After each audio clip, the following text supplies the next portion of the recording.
안녕하세요, 여러분. 오늘도 행복한 하루 보내셨나요? 오늘 들려드릴 이야기 중 오래오래 피는 꽃 이야기는 바로 우리나라 꽃 무궁화에 관한 이야기입니다. 어릴 때는 학교나 길가에 있는 무궁화를 꽤 쉽게 본 것 같은데 언제부터인가 보기가 힘들어진 것 같습니다. 무궁화는 꽃 중에서도 좀 특이한 성질을 가졌지요. 아침이면 피었다가 저녁 나절이 되면 시드는 것은 다른 꽃들과 마찬가지예요. 그런데 다음 날이면 깨끗이 떨어져 버린 다음 그 자리에서 다시 새 꽃이 피어나지요. 이런 식으로 여름부터 가을까지 계속 잇따라 꽃이 피고 지고 피고 지고 하는 것이에요. 이런 무궁화의 끈질긴 생명력은 우리나라를 꼭 닮아 있지요. 무궁화에 관한 이야기를 시작으로 오늘도 재미있는 옛 이야기 들으시며 편안한 휴식하시길 바랍니다. 오래오래 피는 꽃. 옛날 어느 산골 마을에 눈먼 아버지와 딸이 살고 있었답니다. 딸은 눈먼 아버지를 모시기 위해 이 집 저 집 돌아다니며 일을 했어요. 아버지는 비가 오나 눈이 오나 일을 하러 나가는 딸이 걱정이었지요. 반대로 딸은 눈먼 아버지를 혼자 두고 나가는 게 걱정이 되었어요. 그러던 어느 날 산골 마을에 눈이 푸지게 왔답니다. 일을 나갔던 딸은 음식을 싸들고 바쁘게 집으로 돌아오고 있었지요. 발목까지 빠지는 눈을 헤치며 걷자니 여간 더디지가 않았어요. 오늘따라 너무 늦었어. 아버지가 얼마나 걱정을 하실까? 하루 종일 아무것도 못 드셨을 텐데 배는 또 오죽 고프실까? 어서 이 잔칫집 음식을 갖다 드려야지. 그렇게 생각하며 힘겹게 나아가고 있는데 갑자기 누군가 막아섰어요. 예쁜 아가씨, 어디를 그렇게 바삐 가시나? 고개를 들어보니 오랑캐 두목이었어요.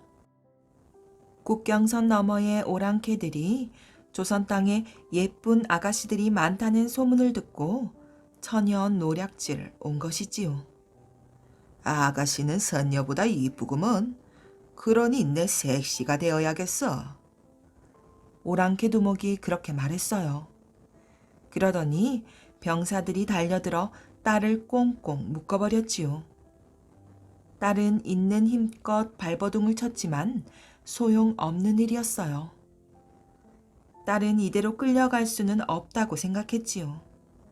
그래서 눈을 부릅뜨고 오랑캐 두목에게 이렇게 말했어요. 나를 우리 집 마당에 묻어주지 않으면 귀신이 되어서라도 내 놈을 잡아가겠다. 그러더니 혀를 깨물어 죽어버리고 말았답니다. 오랑캐 두목은 겁이 덜컥 났어요. 딸의 말대로 해주지 않으면 정말 귀신으로 나타나 복수를 할 것만 같았거든요. 그래서 병사들을 시켜 딸의 집으로 가서 묻어주게 되었어요. 겨울이 지나고 봄이 왔답니다. 이제 그 집에는 눈먼 아버지 혼자 남아 있었어요. 그런데 그 집 마당가에서 나무가 자라나기 시작했어요. 한 그루도 아니고 자그마치 20그루가 자라났지요. 나무들은 울타리처럼 집을 빙 둘러쌌답니다.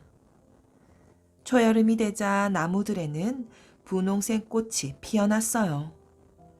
이상하게도 꽃은 떨어지면 또 피고 떨어지면 또 피어 늦가을 서리가 내릴 때까지 계속 피었답니다.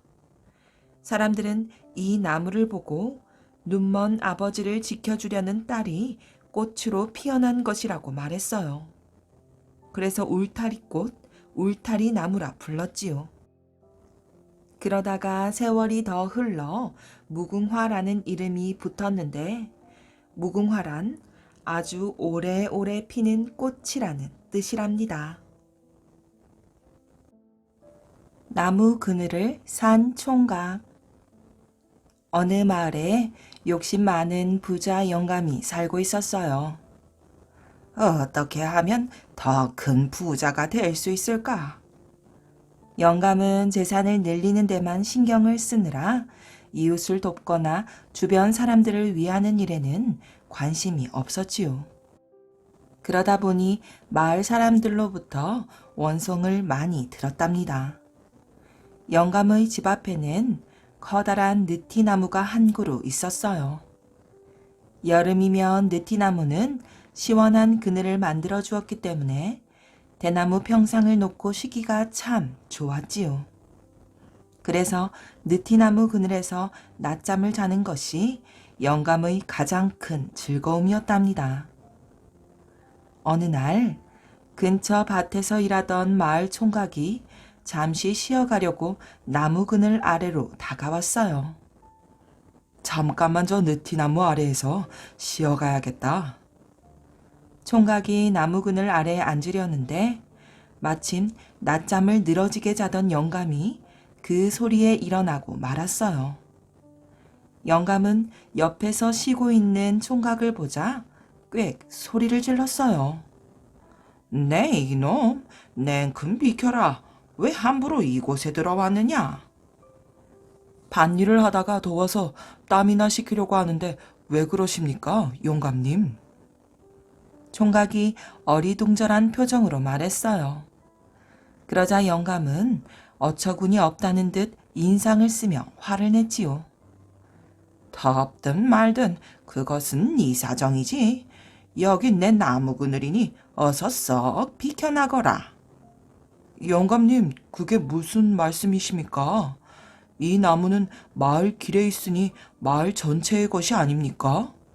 그러니 나무 그늘도 마을 사람들 전체의 것이지요. 총각은 영감의 말이 이해가 되질 않았어요. 이런 어리석은 놈 같으니라고. 이놈아, 이 나무는 우리 증조부께서 심으셨느니라. 이 나무 둘레에 있는 대부분의 농가 밭도 우리 것이니라. 이 나무가 내 집과 내 논 사이에 서 있으니 당연히 내 나무가 아니겠느냐. 그러니 나무 그늘 또한 당연히 내 것이다. 하인들을 불러 내 놈을 끌어내기 전에 썩 물러나거라. 영감은 총각을 향해 호통을 쳤지요. 영감의 말을 들은 총각은 기가 막혔어요. 아무리 영감의 조상이 심은 나무라고 해도 그 그늘조차 자신의 것이라며 욕심을 내는 영감이 괘씸했던 거지요. 욕심이 많은 영감인 줄은 알고 있었지만 나무 그늘까지 욕심을 내다니. 재물이 많을수록 베풀며 살아야 할 텐데 가난한 사람들보다도 더 욕심이 많구나. 내가 저 부자 영감을 한번 단단히 골탕 먹여야겠군. 총각은 욕심 많은 영감을 혼내주리라 생각했지요. 총각은 시치미를 뚝 떼며 상냥하게 말했어요. 영감님, 미처 이 그늘이 영감님의 그늘인 것을 몰랐습니다. 정말 죄송합니다. 하지만 우리 같은 농부들에게는 여름 햇볕을 피해 쉴 수 있는 나무 그늘이 꼭 필요하지 않습니까? 그러니 이 나무 그늘을 제게 파시면 안 되겠습니까? 영감은 귀가 솔깃해졌어요. 생각지도 못했던 돈을 벌게 되었기 때문이지요. 그래? 나무 그늘을 팔 생각은 없었지만 그 자네에게 꼭 필요하다면 내 팔도록 하지. 내가 손해이긴 하지만 5냥을 준다면 그늘을 팔도록 하겠네. 나무 그늘 아래에서 낮잠을 잘 수 없게 된 것은 섭섭했지만 돈을 벌 수 있다는 생각에 영감은 냉큼 승낙을 했어요. 고맙습니다, 영감님. 그럼 5냥만 드리면 이 나무 그늘은 분명히 제 것이 되는 거지요? 그렇고 말고 돈만 가져온다면 자네 것이 되는 거지. 사실 나무 그늘의 가치로 따지면 5냥 가지고는 어림도 없지만 자네의 간절한 부탁이니 내가 양보하는 걸세. 영감은 인심이라도 쓰는 듯 말했어요. 하지만 마음속으로는 기뻐서 어쩔 줄을 몰랐답니다. 이게 웬 횡재란 말이냐. 있어도 그만 없어도 그만인 나무그늘 덕에 5냥이나 벌었구나. 총각은 그 길로 5냥을 구해와 영감에게 주었어요. 그리고 그날 이후 날마다 그 그늘 아래로 와서 쉬었답니다. 그러던 어느 날이었어요. 그날따라 밭일을 일찍 끝낸 총각은 낮부터 그늘 아래에서 늘어지게 낮잠을 자고 있었지요. 그런데 원래 그늘이란 해의 위치에 따라 자리를 바꾸는 법이지요. 오후가 되어 해가 기울자 느티나무 그늘도 자리를 바꾸기 시작했어요.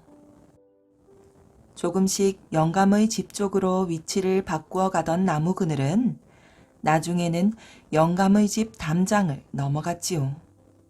그러더니 결국 영감집 마당까지 뻗쳐가는 게 아니겠어요? 총각은 나무 그늘이 옮겨가는 대로 따라가며 자리를 잡고 쉬었어요. 그러다가 나무 그늘이 영감의 집 안방까지 옮겨가자 총각도 그늘을 따라 영감의 집 안방까지 들어갔지요. 총각은 제 집 안방인 듯 턱 들어 누웠답니다. 아니, 이놈이 미쳤나 보구나. 웬 남의 집 안방에 들어오는 거냐? 냉큼 나가지 못할까? 총각을 본 영감이 버럭 화를 냈어요. 무슨 말씀이십니까?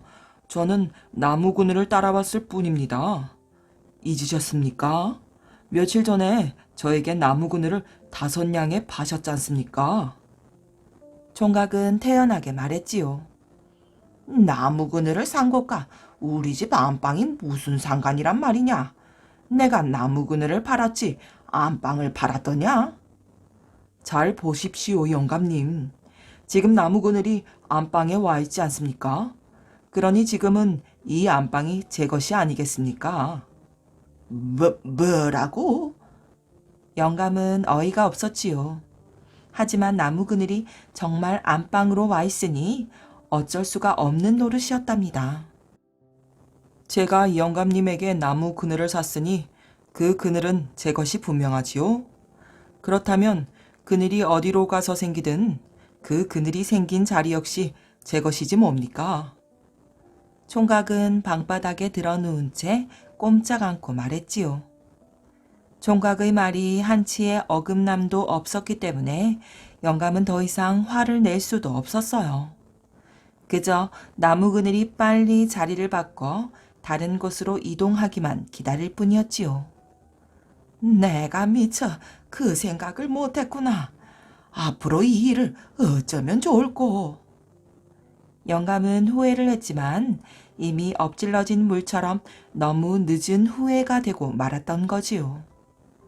며칠 후 영감의 집에 큰 잔치가 열렸어요. 영감이 대접해야 할 귀한 손님들이 왔기 때문이지요.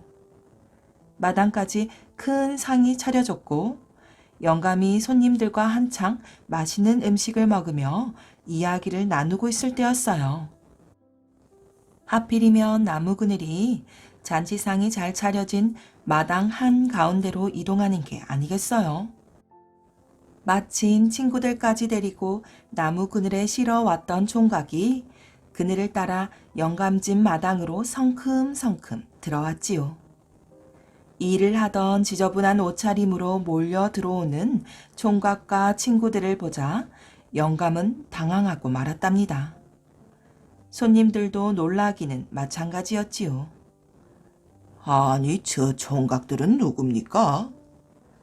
당황한 손님들이 영감에게 물었어요. 그러자 총각이 당당하게 그 까닭을 설명해 주었지요. 저는 영감님께 며칠 전 나무 그늘을 5냥 주고 샀습니다. 나무 그늘이 여기 마당으로 옮겨왔으니 지금은 이 마당이 제 것이 아니겠습니까? 그 말을 들은 손님들은 어이가 없었지요. 에이, 나쁜 사람 같으니라고. 아무리 돈이 좋아도 어떻게 나무 그늘을 팔 수가 있는가? 몹쓸 사람이구먼. 손님들은 욕심 많은 영감을 욕하며 모두 나가버렸어요. 많은 사람들 앞에서 창피를 당한 영감은 고개를 들 수가 없었지요. 그 뒤 영감은 자신의 잘못을 뉘우치고 총각에게 5냥을 돌려주었어요. 그리고 느티나무 그늘은 마을 사람들의 편안한 쉼터가 되었답니다. 엽전골 집신서방. 옛날에 한 부자 양반이 살았는데 이 양반은 낯 놓고 기역자도 모르는 까막눈이었어요. 하지만 겉은 번들해하니 누가 그걸 알까요? 큰 부잣집에 살면서 말쑥하게 차려입고 잔뜩 점잔을 빼고 다니니까 다들 아주 유식한 줄 알았지요. 그런데 이 양반이 돈이 많으니까 돈놀이를 했어요. 누구든지 궁한 사람이 찾아오면 돈을 빌려주고 얼마 지난 뒤에 길미까지 톡톡히 쳐서 돌려받는 것이지요.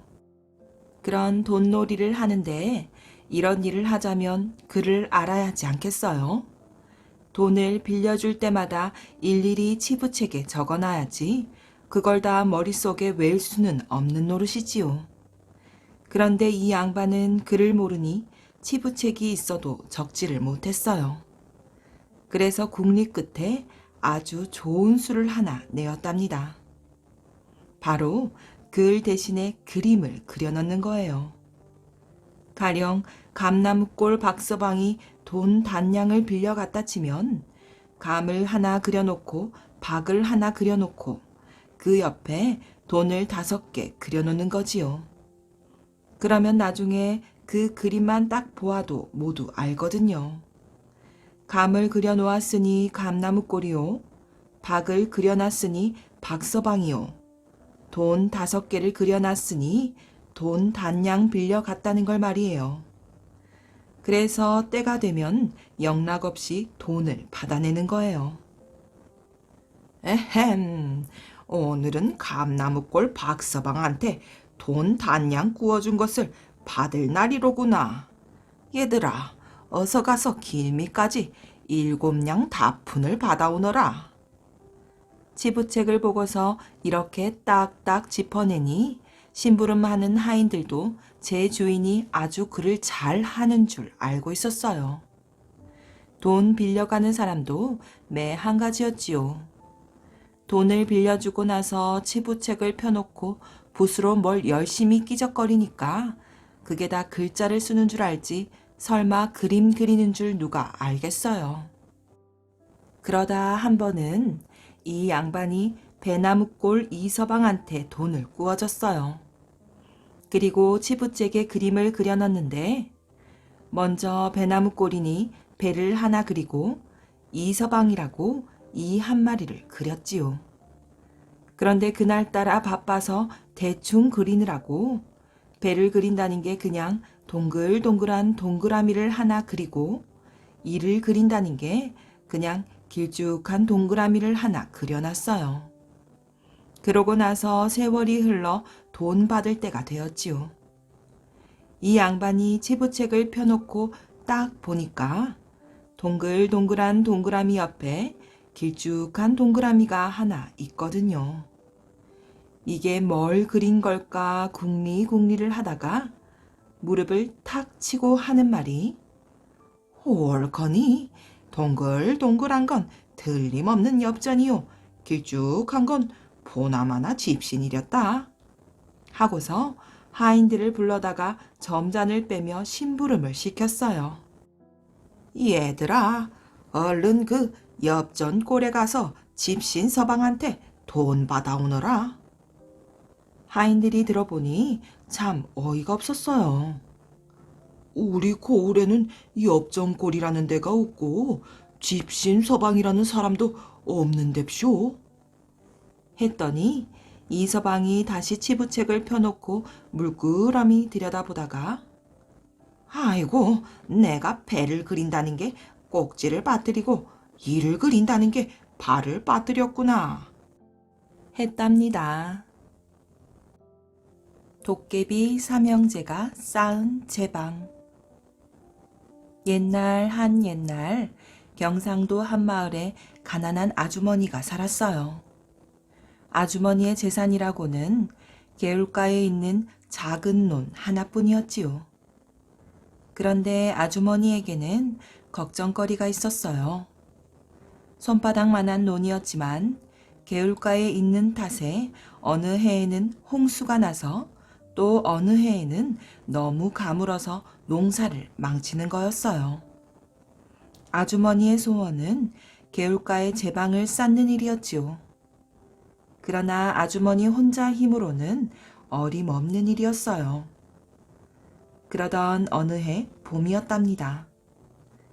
그날도 아주머니는 지난해 홍수로 엉망이 된 논을 손질하고 있었어요. 막힌 물길을 뚫기도 하고 물길에 쓸어내려온 자갈을 고르기도 하였지요. 아휴, 올 농사는 또 어떻게 지어야 하지?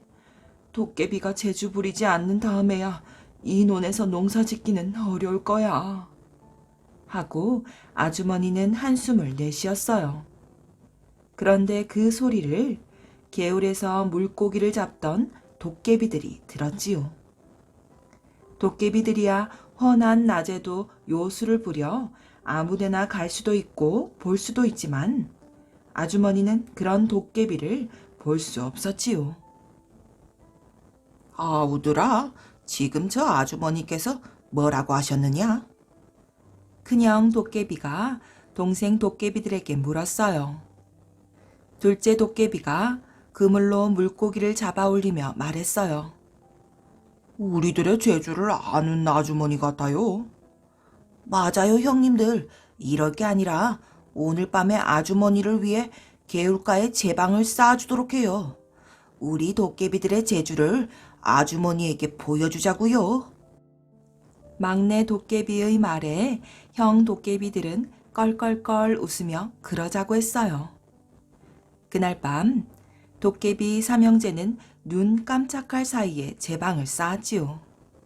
크지도 그렇다고 작지도 않은 돌멩이를 주워다가 이쪽 저쪽 이를 맞추어가며 아주 튼튼한 제방을 쌓았어요. 다음 날 아침 아주머니는 너무 놀라 입이 쩍 벌어졌어요. 세상에나 어떻게 이런 일이? 바라고 바라던 제방이 하룻밤 만에 만들어졌으니 놀라는 게 당연했지요. 아주머니는 고마운 마음에 도깨비들을 위해 잔치를 벌이기로 했답니다.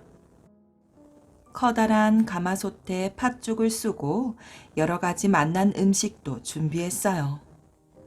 신이 난 도깨비 삼형제는 한바탕 춤을 추고는 음식을 똑같이 나눠 먹었지요. 그런데 어찌된 일인지 막내 도깨비 몫의 밤 한 톨이 모자랐던 거예요. 화가 난 막내 도깨비는 제 방에서 돌 하나를 빼내야겠어 하고는 제 방에서 꼭 밤톨만한 크기의 돌을 쏙 빼내었답니다. 그래서 지금도 그 제 방에는 밤톨 크기만한 구멍이 나 있대요. 그러나 도깨비들이 어찌나 튼튼하게 지어 주었던지 아무리 큰 비가 내려도 그 제방이 무너진 적은 한 번도 없답니다. 황소를 대판 게으름뱅이. 어느 곳에 일하기 싫어하고 놀기만 좋아하는 게으름뱅이 아버지와 아들이 있었어요. 아들은 떡거머리 총각이 되었지만 아버지나 아들이나 빈둥빈둥 놀며 있는 재산을 까먹기만 하여 모아놓은 재산이 없었지요. 더구나 어머니는 살림은 안 하고 밤낮 마을만 쏘다니며 노는 마을꾼이었어요. 에고, 며느리라도 들어와 삭바느질이라도 해야 먹고 살지 안 되겠어요. 당신이 어디 가서 아들 장가 보낼 미천이라도 마련해 와요. 어느 날 아버지는 아내의 등살에 못 이겨 남아있던 살림살이를 모두 팔아 송아지 한 마리를 사왔지요. 너도 이제 나이가 찼으니 장가갈 미천이라도 있어야 할 것 아니냐? 이 송아지라도 잘 키워 팔아 장가갈 돈을 마련해 보자꾸나. 그래서 아버지와 아들은 그 송아지를 길들이기 시작했답니다. 이러 꿀꿀 어디여 어디여 워워 아이고 이놈의 송아지가 어디로 가는 거야? 송아지는 너무 어려 말을 알아듣지 못하고 자꾸 다른 방향으로 가며 뜬배질만 했답니다. 안 되겠구나. 내가 앞에서 잡아 끌 터이니 네가 뒤에서 몰아보거라. 그래서 아버지가 앞에서 고삐를 지고 아들의 신호에 따라 소를 끌게 되었지요. 이러 저라. 아이고 이 녀석아 도대체 어느 쪽으로 가라는 말이냐?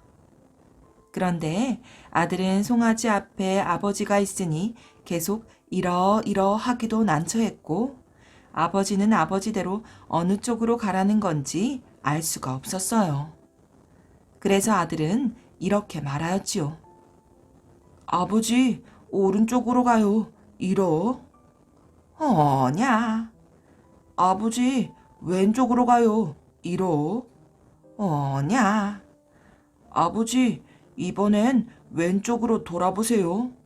저라. 그래서 송아지는 원하는 방향으로 가게 되었고 이렇게 길들이다 보니 어느덧 제법 큰 황소가 되었답니다. 아버지와 아들은 황소를 장에 끌고 가 값을 많이 받고 팔았어요. 그런데 며칠 후 황소를 산 새 주인이 헐레벌떡 찾아왔어요. 아이고 돈을 더 얹어 드릴 테니 제발 이 소를 물러주십시오. 아무리 이러해도 소가 제대로 가질 않으니 도무지 일을 할 수가 있어야지요.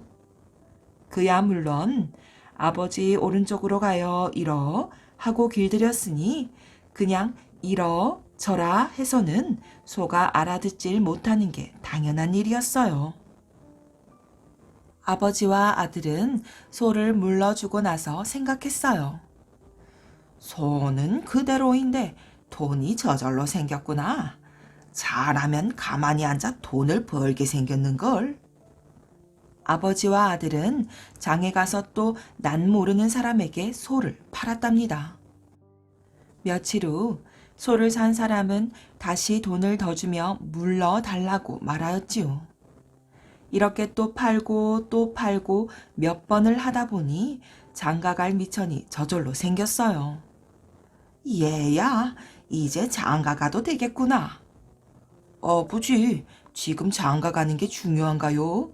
이제 몇 번만 더 하면 우린 이 동네에서 제일 가는 부자가 될 텐데요. 하긴 그렇구나. 그래서 아들은 가만히 앉아 소 파는 재미에 또 팔고 하다가 늘도록 장가도 못 가고 결국 이 사실이 들통나 옥에 갇히게 되었답니다. 귀신이 된 돈. 옛날 가진 것 하나 없는 가난한 선비가 살았답니다. 얼마나 가난한지 하루 3끼 중에 2끼 먹기가 바빴지요. 2끼 중에 1끼는 죽이나 수제비를 먹어야 했어요. 땅이라고는 집 앞에 있는 손바닥만한 텃밭이 다였으니까요. 가난한 선비는 낮에는 아내와 함께 부지런히 텃밭을 가꾸었고 밤에는 호롱불 아래에서 열심히 공부를 했지요. 그렇지만 번번이 낙방을 해서 소중한 텃밭마저도 남의 손에 넘어가게 되었답니다. 선비는 이번 과거 시험이 마지막이라 생각하고서 밤이고 낮이고 앉아서 공부만 했더니 결국은 과거에 합격을 하게 되었어요. 그렇게 해서 가난한 선비는 아내와 함께 서울로 벼슬을 살러 떠나게 되었답니다. 마땅히 있을 곳이 없어 부모님을 모시고 갈 수가 없었지요. 서울로 올라오기는 했지만 앞길이 막막했어요. 이제까지 시골에서 밭을 일구며 살던 사람이니 마땅히 있을 곳이 있어야지요. 벼슬살이를 시작했다고는 하나 일가 친척도 하나 없고 너무 가난하여 살 집을 구할 수도 없었답니다. 가난한 선비 부부는 이곳저곳을 돌아다니다가 어느 대감집 행랑채에 들어갈 수가 있었어요. 그 대신 선비가 관가로 나가면 아내는 대감집에서 빨래도 하고 부엌에서 허드렛 일도 했지요. 어느 날 선비의 아내가 빨래를 하러 냇가로 나갔더니 그 동네에 사는 아낙네가 이러질 않겠어요. 색시, 시골에서 올라와 고생이 많구려. 벼슬을 하면서도 남의 집 겹방살이를 하다니. 그러지 말고 귀신이 나오는 집이라도 들어가 보지 그러우. 오래전부터 아무도 살지 않아 좀 헐긴 했어도 살림이 없는 게 없다고 하더군. 선비의 아내는 귀가 솔깃했어요. 귀신이 나오다니요? 그런 집이 어디에 있는데요? 종로 한복판에서 그리 멀지 않은 곳인데 얼마 전에 누가 살러 들어갔다가 무섭다고 그냥 나왔대요. 사실 귀신 나오는 것을 누가 본 것도 아니고 설사 귀신이 있다 해도 마음 든든한 사람에게는 나타나지 못한다고 하잖아. 마음 단단히 먹고 한번 들어가 봐요. 남의 집 겹방살이보다야 낫지 뭘. 그날 저녁에 선비의 아내는 남편에게 귀신이 나온다는 흉가 이야기를 하였어요. 집이 종로 한복판에서 그리 멀지 않다니 당신 강가 다니기가 얼마나 좋아요. 그리고 집이 넓고 살림이 없는 것이 없다니 그곳에서 살게 되면 시골에 계신 부모님도 모셔올 수 있고요. 우리가 나쁜 일 한 적이 없는데 귀신이 해코지야 하겠어요? 선비는 썩 내키지는 않았지만 그 집으로 들어가기로 했어요. 직접 살림을 살 아내가 괜찮다고 하니까 말이에요. 다음날 아침 선비 부부는 흉가로 이사를 했답니다. 가보니 정말 없는 것이 없었어요. 하지만 오랫동안 사람이 살지 않아 먼지가 켜켜로 쌓여 있는 거예요. 두 사람은 우선 급한 대로 방 하나와 마루 그리고 부엌만 치우고 들어갔지요. 너무 넓어서 다 치우려면 몇 날 며칠이 걸릴지 몰랐거든요. 선비는 얼른 이사를 해놓은 다음 강가로 가며 일이 밀려 오늘은 못 들어올 것 같으니 그리 알아요. 하고는 집을 나갔어요. 귀신이 나온다는 그 넓은 집에 아내 혼자 두고 가려니 발길이 떨어져야지요. 그러나 어쩌겠어요. 나라 일이라 미룰 수가 있어야지요. 혼자 남은 아내는 잠이 오질 않아 늦게까지 바느질을 했답니다. 바람에 낙엽 구르는 소리도 귀신 소리 같았고 천장에서 지가 다그리르 장난치는 소리도 귀신 소리 같았어요. 무서운 생각이 들라치면 고향에 계신 시부모님 생각을 하고 또 무서운 생각이 들라치면 잠도 못 자고 고생할 서방님을 생각했지요. 한참 그렇게 바느질을 하고 있는데 발자국 소리가 들리는 거예요. 발자국 소리는 점점 가까워졌어요. 방에서 새어나가는 불빛을 따라오는 것이 분명했지요. 아내는 무서워서 남편이 늘 베고 자던 목침을 옆에 갖다 놓았어요. 누구든 들어오면 집어 던지려고 말이에요. 바로 그때 방문이 벌컥 열리며 몸집이 집통만한 큰 사내가 들어오더니 바느질하는 선비의 아내에게 너는 누구냐? 이 집 식구들은 다 떠나간 줄 알고 있는데 하잖아요. 고개를 들어보니 그 사내 뒤에 수십 명쯤 되는 사람들이 허름한 밧줄에 묶인 채 서 있는 것이었어요. 키도 생긴 모습도 모두 똑같았지요. 선비의 아내는 아무렇지도 않은 듯 다시 바느질을 하기 시작했어요. 그 사내는 더 가까이 오더니 선비 아내의 얼굴을 들여다보며 도대체 너는 누구냐? 이 집은 우리 집인데 웬 남의 집에 허락도 없이 들어왔느냐? 하는 거예요. 해서 선비의 아내는 옆에 놓아두었던 목침을 들어 사내의 이마를 냅다 내리쳤어요. 얼마나 세게 내려쳤는지 집통만한 사내가 뒤로 벌렁 나자빠졌어요. 그러자 선비의 아내는 크게 호통을 쳤지요.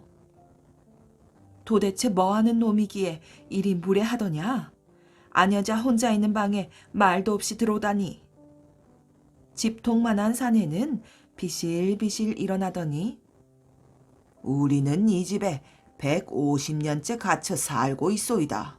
그래서 이 집 식구들을 5대에 걸쳐 한 대에 한 명씩 잡아갔더니 모두 떠난 것이오. 그런데 오늘 안방에서 불빛이 새어나오기에 이 집 식구들이 다시 돌아왔나 하고 들어와 본 거요. 하며 도로 나가더래요.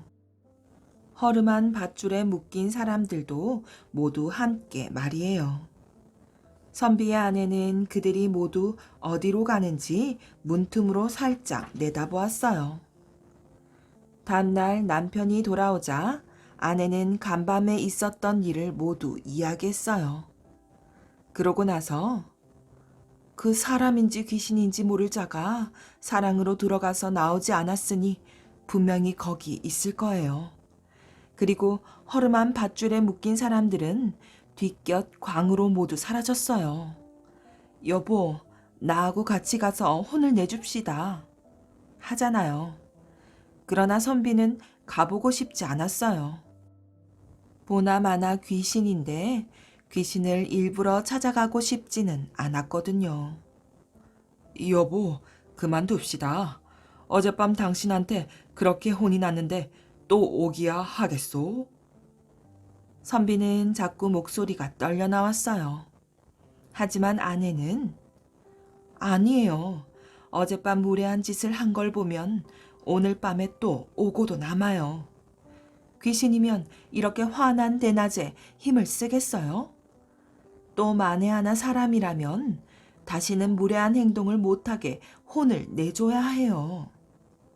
이러며 선비를 끌고 사랑으로 갔답니다.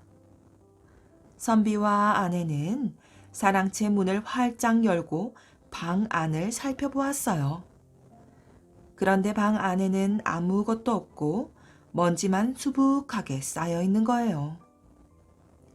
어젯밤에 사람이 이리로 들어갔다면 흔적이 있어야 할 텐데 말이에요. 사람이 들고 난 흔적이 아무데도 없었지요. 어제 그놈은 귀신이 분명하오.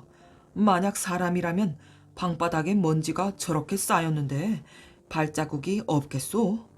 그만 갑시다. 귀신을 만나 뭘 어쩌겠다는 거요. 그런데 그때 방구석에 빨간 보자기로 꽁꽁 쌓아놓은 것이 눈에 띈 거예요. 여보, 저게 뭘까요? 뭐긴 뭐겠소? 책 보따리겠지. 책 같지는 않아요. 들어가서 한번 끌러봅시다. 두 사람은 들어가서 보자기를 풀었어요. 그런데 얼마나 오래되었는지 천이 삭아서 손을 대기가 무섭게 설설 찢어졌지요. 보자기로 쌓여있던 것은 오칠을 한 단단한 금괴였어요.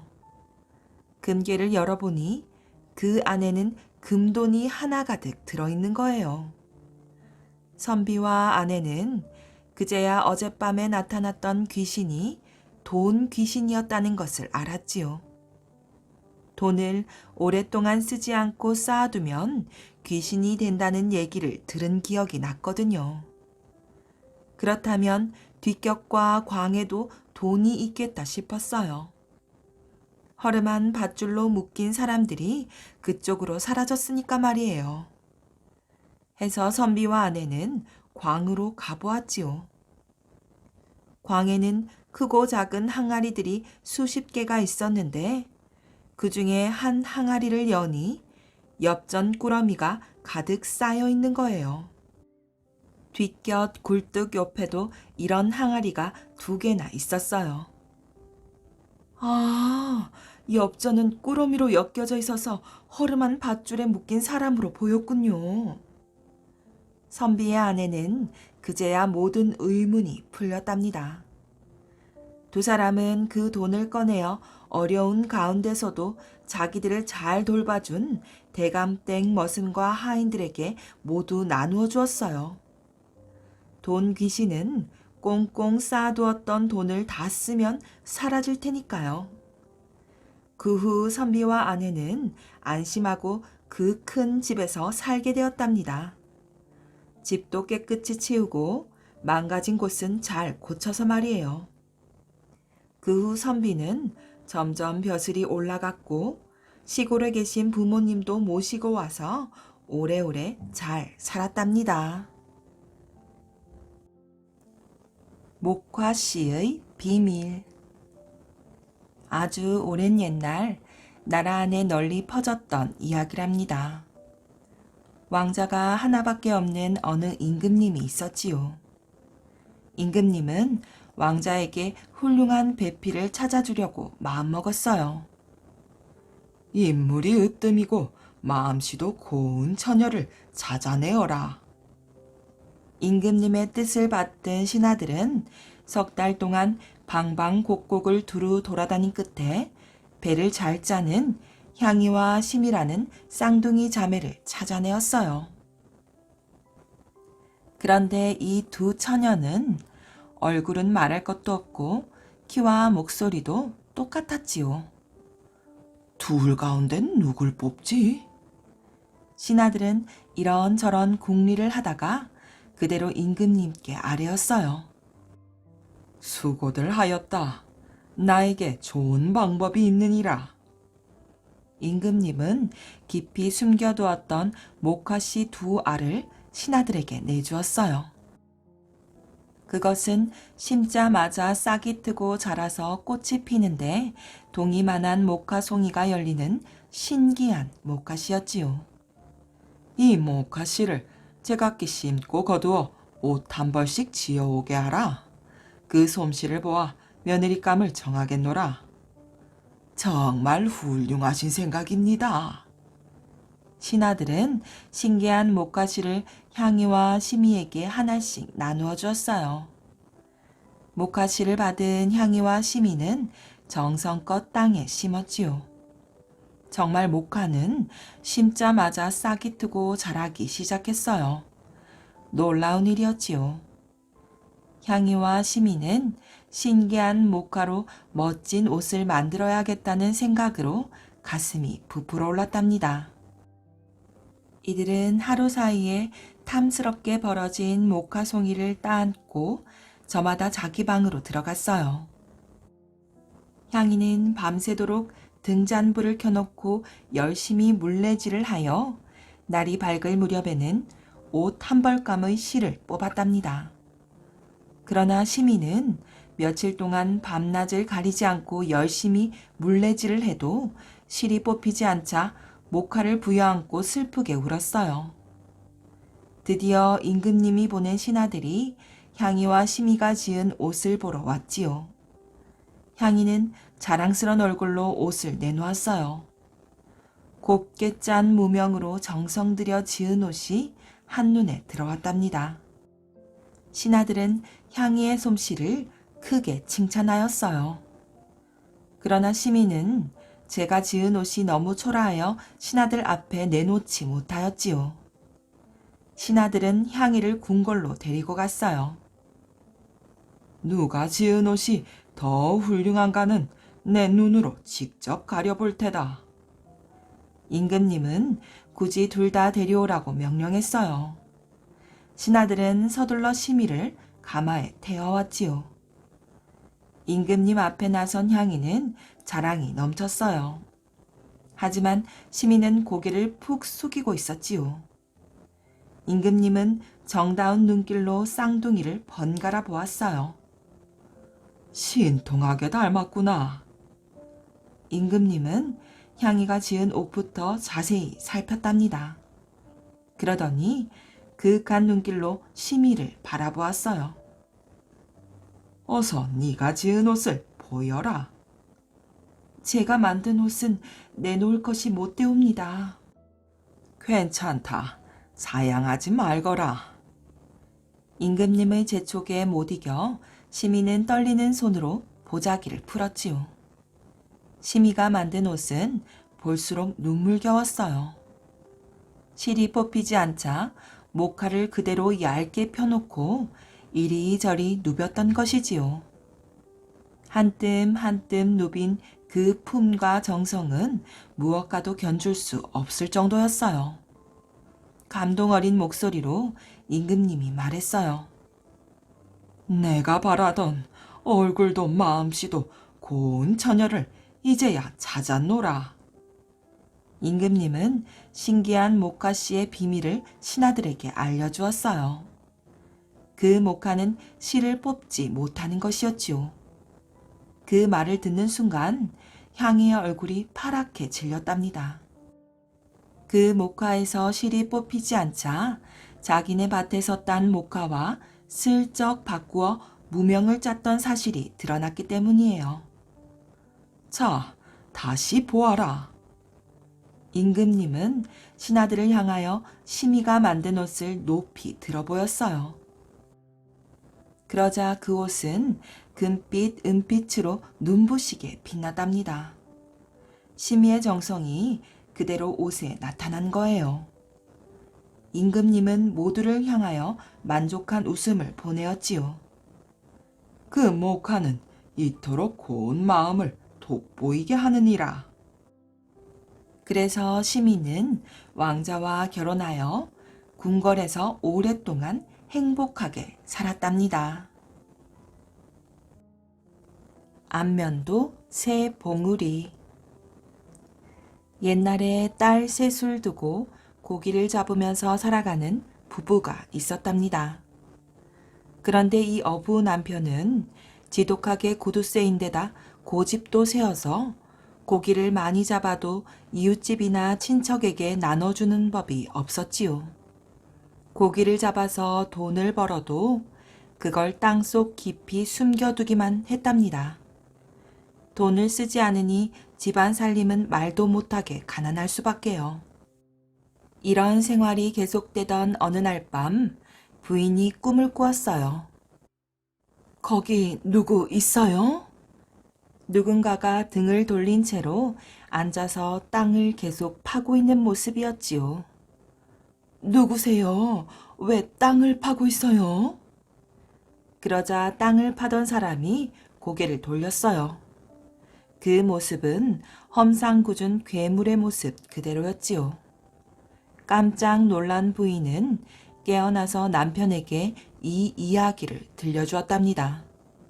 남편은 속으로 생각했어요. 내가 땅에 묻어놓은 돈을 찾느라고 귀신이 땅을 파고 있었구나. 어부는 허둥지둥 밖으로 나가 돈을 묻어둔 곳으로 쏜살같이 달렸어요. 그리고 다급하게 땅을 파대었지요. 다행이구나. 그대로 있어. 어부는 묻어둔 돈이 그대로 있는 것을 보고 안심하면서 이마에 땀을 닦았답니다.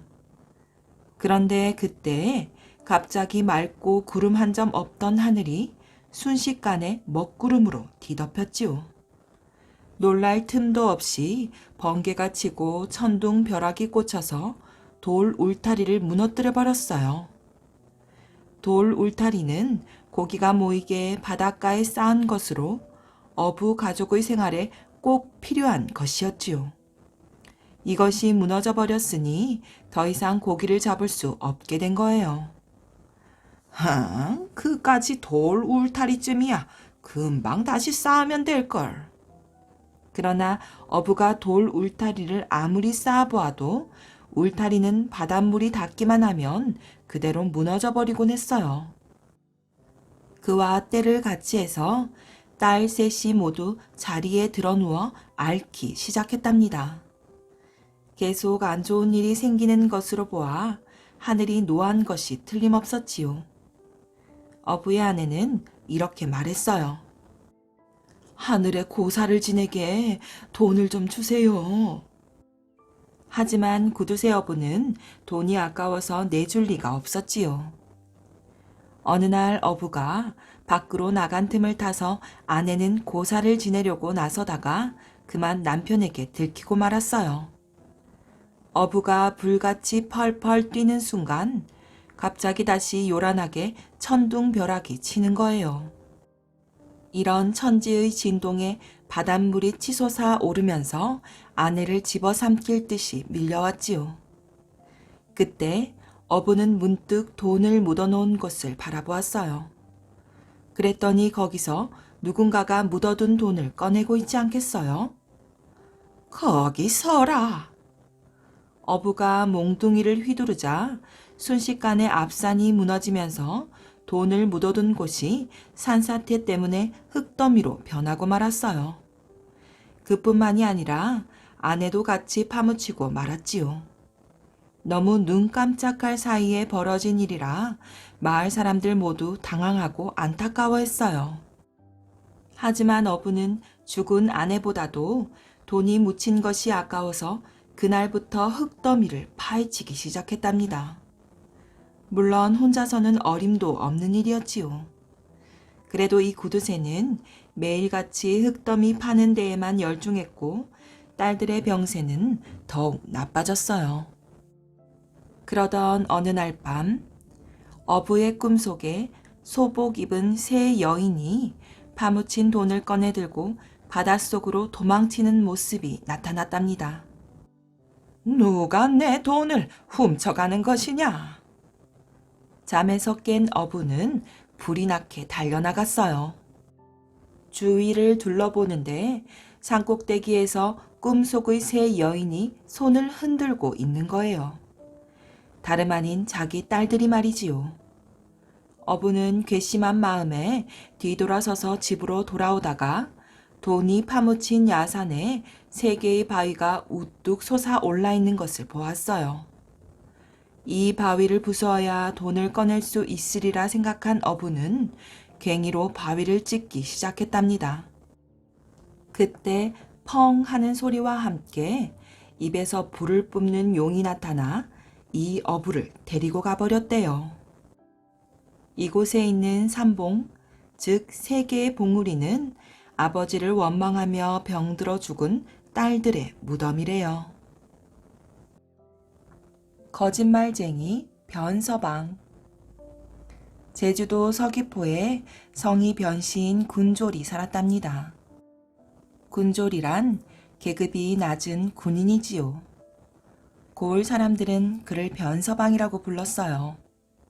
그는 일은 그리 잘하지 못했으나 말솜씨가 뛰어났지요. 어찌나 말솜씨가 좋은지 아무리 힘든 일이 있어도 말 한마디로 슬쩍슬쩍 잘 넘겼답니다. 어느 날 변서방은 급한 일이 생겨 제주성으로 바삐 가고 있었어요. 밭을 매던 농부들이 반은 농담으로 물었지요. 변서방, 어딜 가는데 그리 급히 가나? 똥이 마려운가?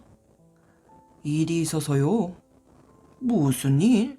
얘기 하나 해주고 가게나. 농부들이 이야기를 해달라고 졸랐어요. 변서방은 못 들은 척하며 그냥 지나치려고 하였지요. 그러자 짓궂은 농부가 약을 올리는 투로 빈정댔어요. 말하면 세금이 나오냐? 아니면 네 혓바닥이 잘라지기라도 한단 말이냐? 변서방은 화가 치밀어 올랐지만 꾹 참았어요. 그런데 또 한 농부가 한마디 하였지요. 정 할 얘기가 없으면 거짓말이라도 좋아. 너는 거짓말 박사 아니냐? 변서방은 화를 내며 큰 소리로 말하였어요. 바쁜 사람에게 도대체 무슨 짓이요? 난 몹시 바쁘단 말이오. 김을 매던 농부들이 모두 변서방을 바라보며 물었어요. 바쁘긴 뭐가 바쁜가?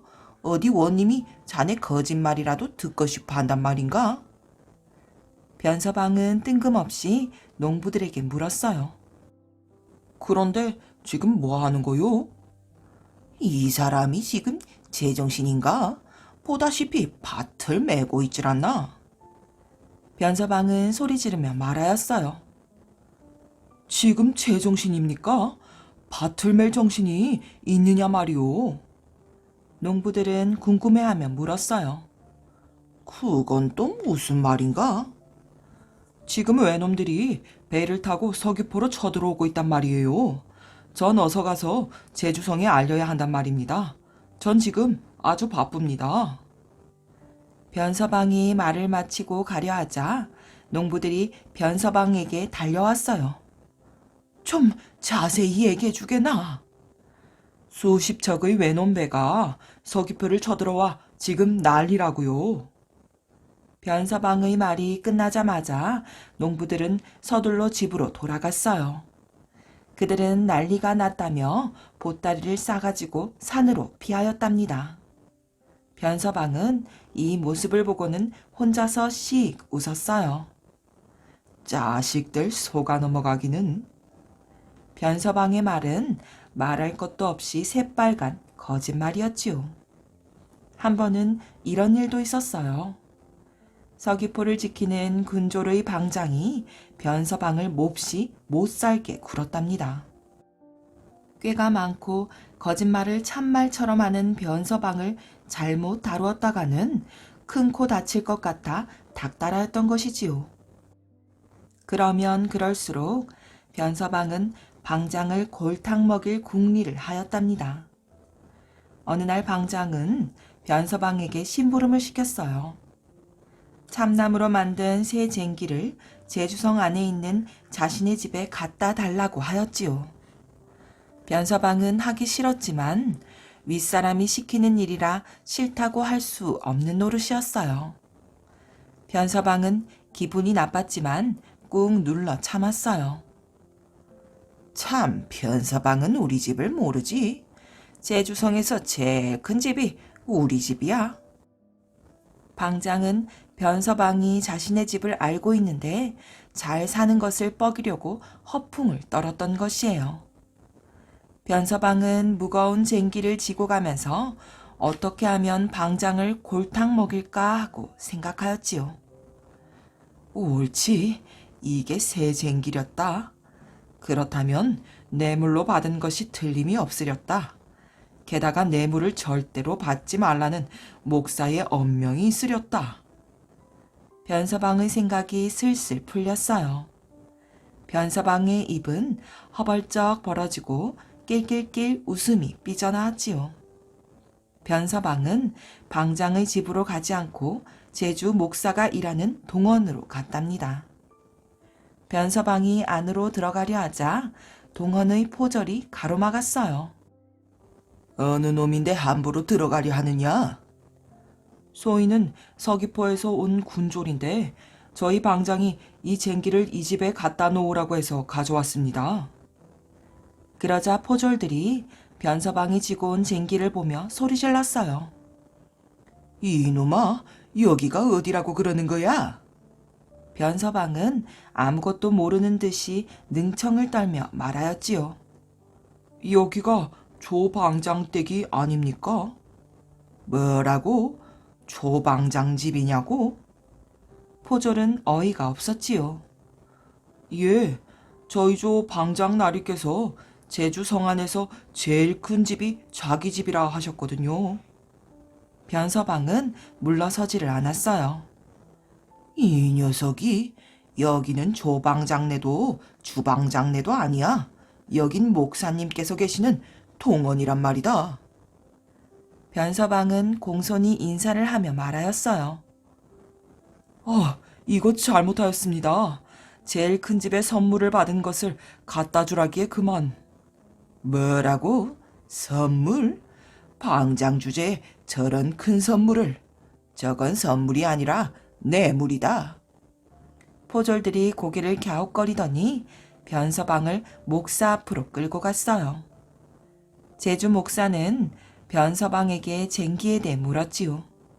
그러자 변서방은 말을 보태어 그럴듯하게 말하였답니다. 변서방의 말을 듣고 난 뒤 목사는 아랫사람에게 명을 내렸어요. 서귀포의 조방장은 서귀포를 지키지 않고 뇌물 받는 데만 정신을 쏟고 있는 모양이구나. 베지 말라는 참나무를 베는 것을 내버려 두고 선물까지 받다니 이놈을 혼내주어야겠다. 그것 참 고소하다. 변서방은 겁먹은 채 하였으나 속으로는 좋아서 어쩔 줄을 몰랐답니다. 조방장은 거짓말 잘하는 변서방의 혓바닥 때문에 당장 방장에서 쫓겨나고 말았답니다.